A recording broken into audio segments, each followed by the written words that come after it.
ప్రజా సమస్యల పరిష్కారంలో రెవెన్యూ అధికారులు ఎప్పటికప్పుడు అప్రమత్తంగా ఉంటూ పరిష్కరించాలని జిల్లా కలెక్టర్ బి చంద్రశేఖర్ అన్నారు. వర్షాభావ పరిస్థితుల దృష్ట్యా ఆయా మండలాల వారీగా తాగునీరు, వ్యవసాయం తదితర అంశాలపై మండల స్థాయి అధికారులు విపత్తు నిర్వహణ కార్యాచరణ ప్రణాళికను తయారు చేయాలని చెప్పారు.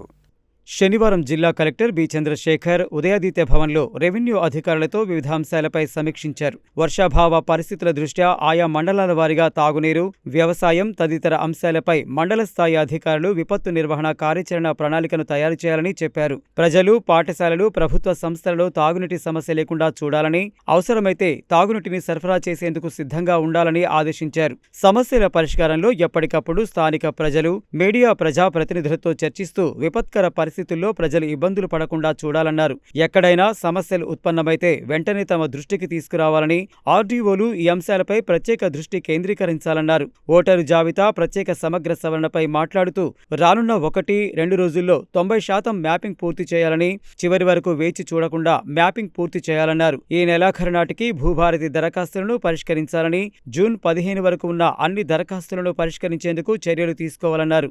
గతంలో నిర్మించిన డబుల్ బెడ్రూమ్ ఇండ్లకు లబ్ధిదారులను గుర్తించడం పూర్తి చేయాలని, ఇంకా ఎంపిక పూర్తి చేయని చోట తహసీల్దార్లు లబ్ధిదారుల ఎంపిక త్వరగా పూర్తి చేయాలని చెప్పారు. అలాగే లబ్ధిదారుల ఎంపిక పూర్తి అయిన చోట డబుల్ బెడ్రూమ్ ఇండ్ల ప్రారంభానికి ప్రణాళిక రూపొందించాలన్నారు. ఇందిరమ్మ ఇండ్ల 2వ విడతలో భాగంగా గ్రామాల వారీగా గెస్టెడ్ అధికారిచే జాబితాను పరిశీలించి పంపించాలని, ఎంపీడీఓల ద్వారా జాబితాను తీసుకుని ఏ సర్వే నెంబర్లో మంజూరు చేసే ఇండ్ల స్థలాలు ఉన్నాయో పరిశీలించి పంపాలని చెప్పారు. అది పట్టానా లేదా అనే అంశాన్ని ప్రత్యేకంగా పరిశీలించాలని చెప్పారు.